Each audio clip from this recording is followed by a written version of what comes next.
Meus queridos irmãos, minhas queridas irmãs, estou aqui para refletir com você a grande celebração que nós realizamos na Quinta-feira Santa, primeiro dia do Tríduo Pascal de Nosso Senhor Jesus Cristo.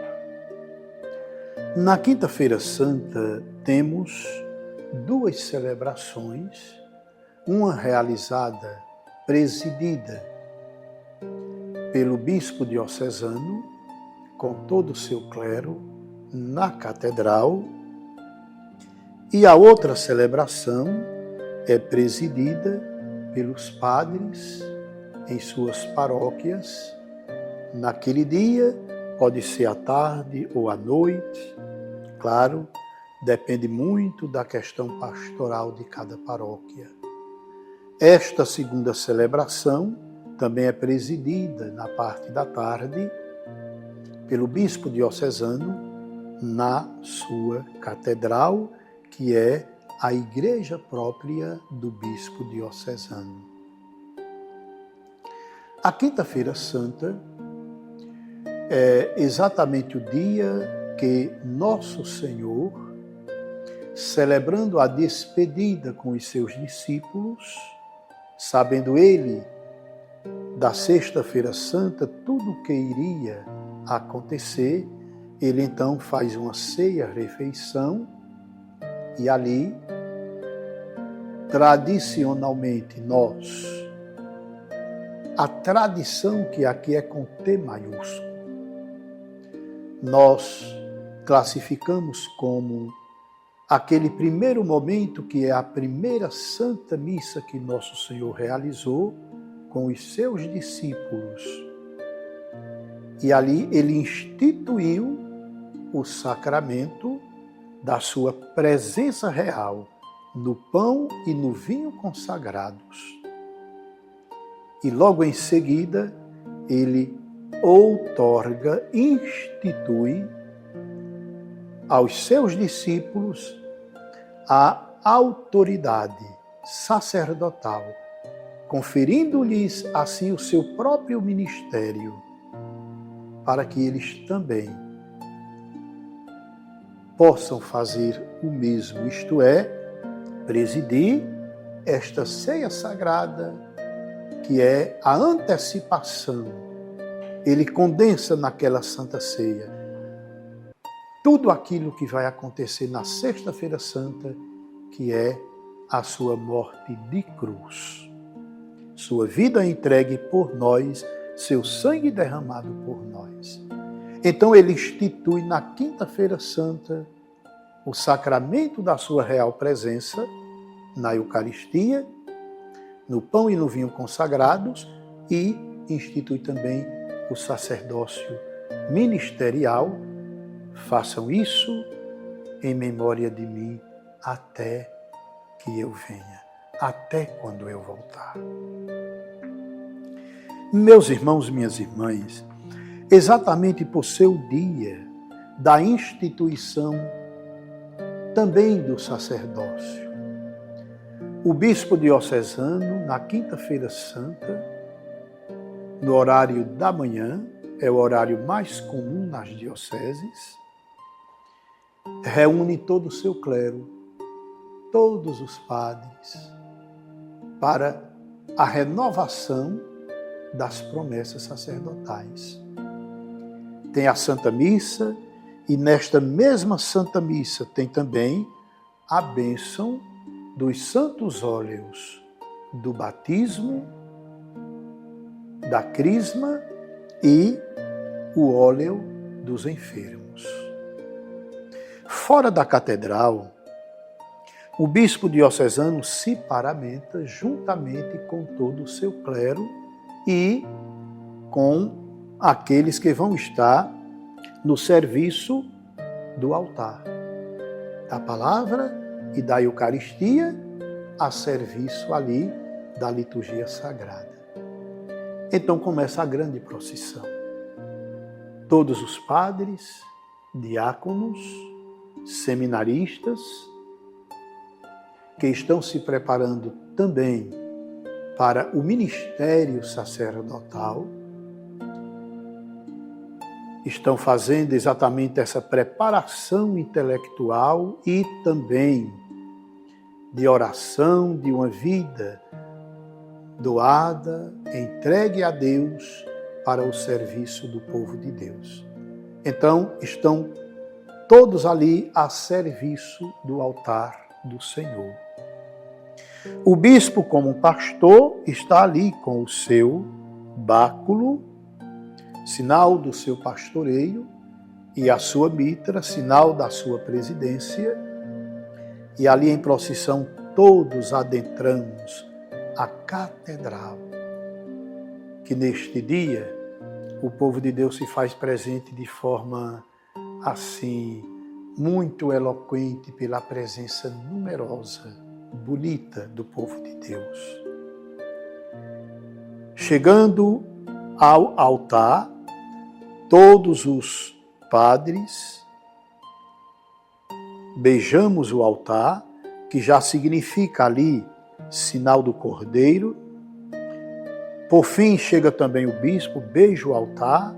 Depois que beija o altar, aqui a liturgia toda cheia de muito significado, o diácono ou os seminaristas vêm para segurar a mitra do bispo e o báculo. Enquanto isso, o bispo vai incensar o altar, significando que estamos ali diante do altar do Cordeiro. E a incensação é exatamente para significar a grandeza do momento. Porque o incenso é para o divino, é para o sagrado. E toda esta liturgia é uma liturgia sagrada, voltada para Deus. Deus que se faz presente ali em todos os sinais que significam.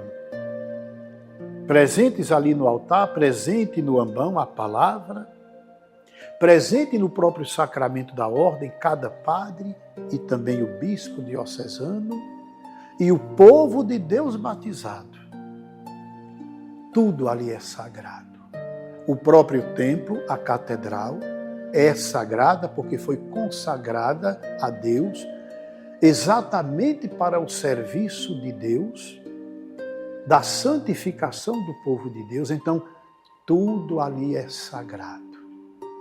Então, nesta atmosfera do incenso, do canto litúrgico, da eloquência e da presença do grande número do povo de Deus presente na liturgia, estamos ali todos envolvidos com esta bela liturgia sagrada do canto, da harmonia litúrgica, cada um no seu lugar, mas cada um participando de coração, de alma, e cada um também, aqueles que foram designados no serviço da liturgia. E cada momento, de forma muito eloquente também, cada um sai, presta seu serviço, o canto, a leitura, o salmo, o incenso, todo o movimento ali faz com que a Assembleia se permita envolver e sentir a presença do sagrado, que é o nosso Deus Trindade, que ali manifesta seu amor, sua glória, santificando o povo de Deus. Então, depois que o bispo incensa o altar, ele, então, dá início à celebração litúrgica em nome da Trindade. Então, vem o momento penitencial, o glória ao Cordeiro de Deus, o glória, todo ele é voltado ao Cordeiro imolado por nós. Vem a primeira oração da Santa Missa, que é a oração chamada da coleta, porque ali o bispo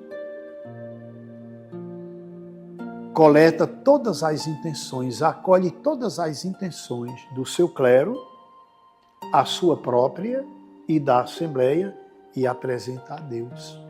Por isso, oração da coleta. Então o bispo senta na sua cátedra. A cátedra é exatamente a cadeira do bispo, o lugar de onde ele ensina. Ele que é mestre da fé do seu povo. É aquele que está como que no navio,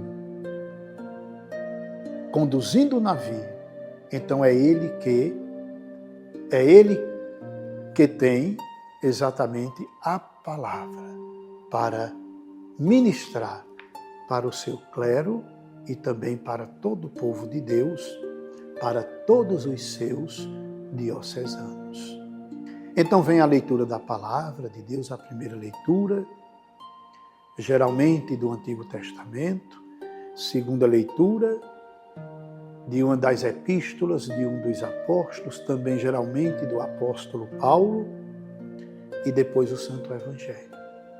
Claro que depois da primeira leitura o Salmo, também palavra de Deus, é uma forma de bendizer a Deus com sua própria palavra, quando a gente canta o Salmo ou reza o Salmo, estamos bendizendo a Deus com a própria palavra de Deus presente no Salmo.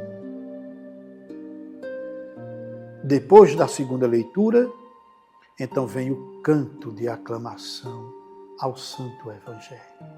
O Evangelho é exatamente a presença do ressuscitado em cada liturgia eucarística. Então toda a Assembleia fica em pé. Sinal de reverência, sinal de respeito, a palavra do próprio Jesus, que vai ser proclamada naquela liturgia. A Assembleia fica em pé, o bispo continua por um momento sentado na sua cátedra, os que estão ministrando ali a decoração do altar na liturgia levam para o bispo diocesano o turíbulo, a naveta, o incenso, e o bispo ali coloca o incenso dentro do turíbulo, que, claro, o incenso que é exatamente para o sagrado, vai criar um clima de aroma dentro da catedral. E com aquele aroma, com o canto de aclamação, com toda a liturgia que está acontecendo, cada momento nosso espírito se eleva mais. Quando o bispo coloca no turíbulo o incenso, que aqueles que estão no serviço saem, então vem o diácono que vai proclamar o Santo Evangelho e pede ao bispo que ele o autorize com a bênção. O bispo então dá a bênção ao diácono e este sai com o livro dos Santos Evangelhos, as letras do Santo Evangelho, e vai para o ambão. Chegando no ambão, provoca a Assembleia com o Senhor esteja convosco, e a Assembleia, é claro, vai responder, Ele está no meio de nós. E o diácono, então, faz ali o sinal da cruz nas letras do Santo Evangelho, que vai ser proclamado. Em seguida, incensa as letras do Santo Evangelho. E depois que incensa, proclama a palavra de Deus. Ao terminar a proclamação do Santo Evangelho, ele fecha o livro e leva aquele que está presidindo a liturgia, o bispo diocesano. Este beija as letras do Santo Evangelho e com o livro sagrado ele abençoa mais uma vez toda a Assembleia, o clero. Claro, toda a sua diocese representada ali por aqueles que se encontram. Então o bispo sentado na sua cátedra, ou não, como ele escolher, ele vai fazer a pregação da palavra de Deus. A pregação, meus irmãos, minhas irmãs, da palavra de Deus neste dia, ministrada pelo bispo diocesano, o pastor diocesano, é de uma eloquência que encanta. Primeiro o bispo deve falar, é um ponto, claro que são muitos, mas é significativo que o bispo fale da grandeza da igreja, da beleza da igreja, da tradição da igreja e o que ela significa para o povo de Deus. A grandeza da igreja que está no mundo, não obstante as limitações. Dentro dela, nós sacerdotes, porque somos todos, como diz São Paulo, feitos de barro, mas a igreja tem esta preciosidade, que são os sacramentos que santificam o povo de Deus, que o bispo, juntamente com o seu clero, temos a graça de ministrar os sacramentos para o bem do povo de Deus. Principalmente a Eucaristia que é o centro da igreja. Aliás, eu vou até dizer assim, é o centro do universo, porque é o Kyrios, é o próprio Senhor. Então o bispo ali, ele exorta o seu clero, os padres e o povo de Deus, apresentando-nos a beleza que é a igreja, instituída por nosso Senhor. E o bem que esta igreja fez e continua fazendo ao povo de Deus. Porque a igreja está no mundo para apontar para o reino de Deus. E enquanto aponta para o reino de Deus, ela santifica com a palavra e com os sacramentos. Mostrar para o povo e para o próprio clero a beleza do ministério sacerdotal, porque nesta liturgia nós vamos renovar as nossas promessas sacerdotais. Então o bispo apresenta para cada sacerdote, claro, todos ali presentes, e para o povo de Deus, a beleza do ministério sacerdotal para o mundo. O padre, a grandeza do padre, a beleza do padre. A beleza do padre para o povo de Deus e para o próprio padre, que é consagrado a Deus para santificar o povo de Deus, para ser sinal do reino de Deus em cada paróquia, batizando, abençoando as famílias com o sacramento do matrimônio, abençoando a vida dos jovens e também dos casais com a palavra de Deus, a Eucaristia nas celebrações da Santa Missa, visitando os doentes com o sacramento dos enfermos e também da confissão, a beleza do sacerdócio. Então o bispo aproveita esta liturgia para falar para a sua igreja a beleza que é ser padre, que é ser bispo, e a beleza também que o povo de Deus tem em poder dizer: eu tenho padre na minha paróquia. Nós temos um bispo em nossa diocese. É também a beleza da igreja. E depois que o bispo faz toda a exortação sobre a importância do sacerdócio ministerial para o bem da igreja e para o bem do povo de Deus, então aí o bispo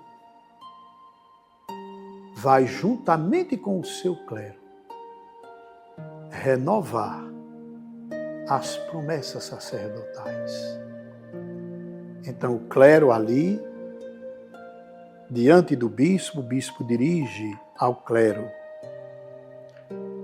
as perguntas, exatamente levando os sacerdotes ali, e somente nós, padres, respondemos naquele momento. E a pergunta do bispo é: queres renovar? E o bispo ali vai citando, após cada queres, o compromisso que o clero deve ter. E ali, após cada pergunta, todo o clero responde: quero, quero. Só para dizer aqui um pequeno sinal, o bispo, eu vou ver aqui, nós temos, por exemplo, o bispo vai fazer esta pergunta. Primeiro ele exorta: filhos caríssimos, celebrando a cada ano o dia em que o Senhor Jesus comunicou o seu sacerdócio aos apóstolos e a nós. Quereis renovar as promessas que um dia fizestes perante o vosso bispo e o povo de Deus? Então, todos respondemos, os presbíteros: quero, quero. E aí, o bispo são várias perguntas, queres? E nós vamos ali diante do bispo, eu repito, dizendo quero, e renovamos as nossas promessas sacerdotais. Depois do clero, os padres, o bispo também, que faz parte deste clero, claro, tendo ele a presidência como sumo sacerdote, ele também fica de joelhos diante do seu clero e diante do povo de Deus ali presente. E ele também renova as promessas do seu sacerdócio episcopal. Foi padre, exerceu seu ministério sacerdotal, a igreja, o Santo Padre, o escolheu, ele agora é bispo, mas é sacerdote também, claro, com um grau maior. Então ele também, diante do clero e diante do seu povo, ele renova suas promessas sacerdotais de joelhos e no final ele pede que o povo de Deus e o seu clero reze por ele pela sua santificação. Olha aqui a beleza desta liturgia. Neste primeiro momento temos o banquete da palavra, a exortação da igreja através do bispo diocesano que preside. Em seguida, um segundo momento, que é exatamente o momento da renovação das promessas sacerdotais. Em seguida, o bispo diocesano, agora com o seu clero, vai ministrar a bênção dos santos óleos. Vejam bem, durante todo o ano, nós temos para a nossa diocese, toda diocese no Brasil realiza esta mesma liturgia, nós temos os batizados, temos também um número de pessoas, um número muito grande de pessoas que recebem o sacramento do Santo Crisma todo ano, tanto jovens quanto adultos. E temos também as ordenações dos sacerdotes. E algumas dioceses têm também a ordenação de bispo, a sagração de bispo. Então, os santos óleos, o óleo do batismo, a gente sabe muito bem, todo batizado que a gente participa, a gente vê o padre ou o ministro ali, o diácono, ungindo no peito a criança ou o adulto, com o óleo do batismo, que foi abençoado na Quinta-feira Santa, pelo bispo, juntamente com o seu clero. Temos também o óleo da crisma. O óleo da crisma, ele tem um significado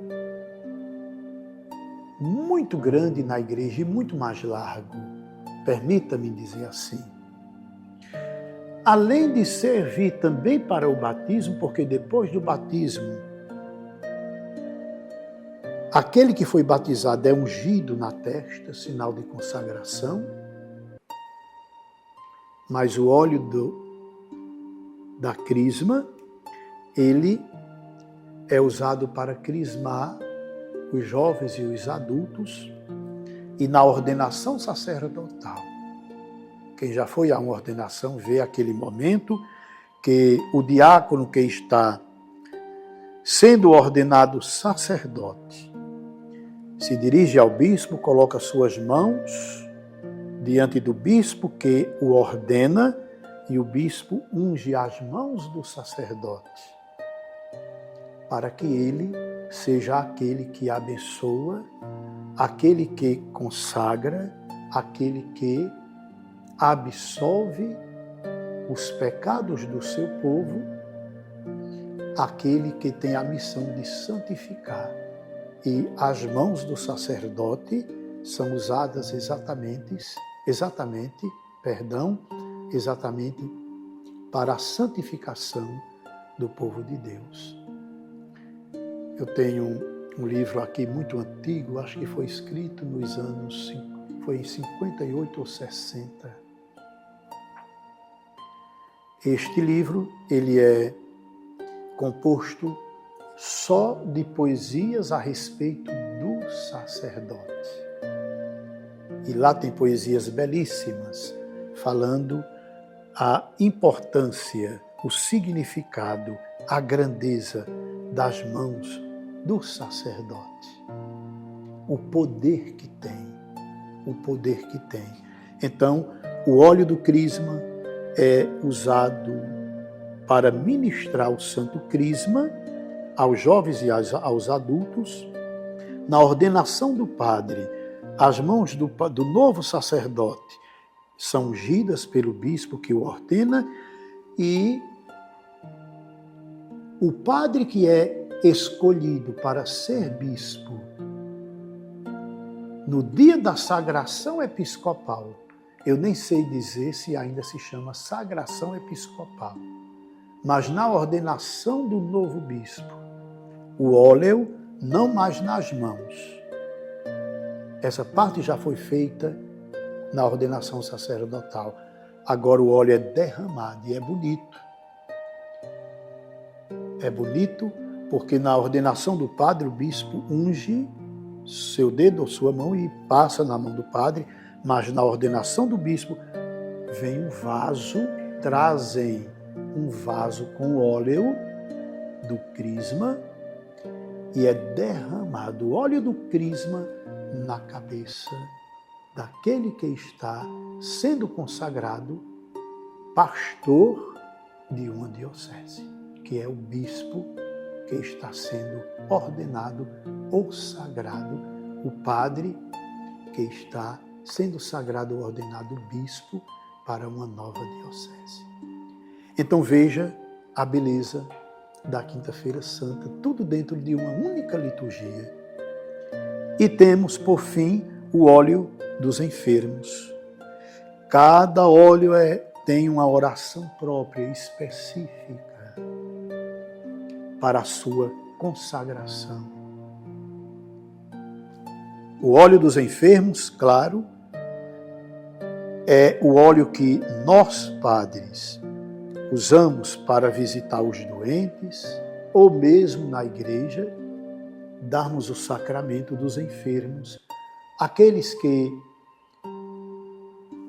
vão para uma cirurgia, né? E aqui é importante a gente ter presente que este óleo, antigamente se dizia o óleo da extrema unção, e foi se tornando pejorativo. Quando o padre era chamado para visitar um doente, então dizia-se que o padre ia dar a extrema unção. E extrema aqui significava que o enfermo estava já extremamente debilitado, já às portas da morte. É claro que o óleo dos enfermos não é para quem está nesse estado, também, mas toda pessoa, até quem vai fazer uma cirurgia, pode pedir ao padre da paróquia a unção dos enfermos para se tornar mais forte, porque é também o sacramento da fortaleza. A pessoa está debilitada, busque o padre, busque o sacramento dos enfermos. Quem vai fazer uma cirurgia, procure o padre da paróquia, peça o sacramento da unção, para que possa estar mais forte com a presença de Deus através deste sacramento e assim possa enfrentar aquele momento que porventura seja difícil na vida dessa pessoa. Então, o óleo dos enfermos, que é o óleo que o padre também visita os doentes, mas também fortalece os doentes, aqueles que precisam, naquele momento significativo, de uma força maior. Então, meus irmãos, minhas irmãs, esta é a beleza da liturgia com o bispo diocesano na Quinta-feira Santa. E aí, quando nós olhamos para toda esta beleza litúrgica, claro que nós vamos perceber também a beleza da nossa igreja. Santo Agostinho, já no IV século, celebrava essa liturgia. No final do III século, nós já encontramos indícios nos livros litúrgicos da igreja e na história da própria igreja, que alguns bispos, claro, de forma muito regional, já reuniam seu clero para celebrar exatamente esta beleza da liturgia sagrada, o bispo com o seu clero, e assim recordar a instituição da Eucaristia e do sacerdócio de Nosso Senhor que Ele deixou na sua igreja. Eu quero finalizar aqui porque deste momento por diante, é claro que continua na liturgia a Santa Missa, o sacrifício do altar, todos comungamos e, é claro, voltamos para nossas paróquias para darmos continuidade ao tríduo pascal que começou para nós com aquela missa belíssima, ou com esta missa belíssima, esta liturgia tão santa, com o nosso pastor diocesano, que é o nosso bispo. Então, veja a beleza da igreja. Eu recordo palavras de Santo Agostinho, que ele falava de forma tão viva, tão encantadora, da grandeza que é este dia que nosso Senhor instituiu e deixou para nós. Nós podemos até dizer: ó Igreja Santa, ó Igreja tão bela, ó Igreja maravilhosa, como tu nos encantas, ó Igreja de nosso Senhor. A Igreja de nosso Senhor saiu do seu coração. É um presente dele para nós. Todo cristão deve se encantar com sua igreja. Olhar para a liturgia de sua igreja, uma liturgia como esta. Só em você estar na catedral, acompanhando uma liturgia como esta, você já está rezando ali no seu silêncio, encantado, encantada com a liturgia que os anjos com certeza vibram. Nós não vemos, mas eles com certeza estão ali dentro da catedral fazendo a festa, pela grandeza e pela beleza que é a Quinta-feira Santa e o que a Igreja de Nosso Senhor preside para nós neste dia santo, dia encantador. Como é bom ser cristão católico. Como é bom. Peço a Deus, nosso Senhor, Ele que é o centro do cosmos, centro de todo o universo, o Kyrios. Para Ele tudo foi criado. Que nós vivamos com Ele e nele e com Ele, todo momento de nossa vida. Então, que Deus Trindade derrame sobre você, derrame sobre sua casa, dando-lhe sabedoria, a sabedoria que vem do altar, que brota do altar. A bênção do Deus Todo-Poderoso, o Pai, o Filho e o Espírito Santo, e permaneça para sempre. Amém.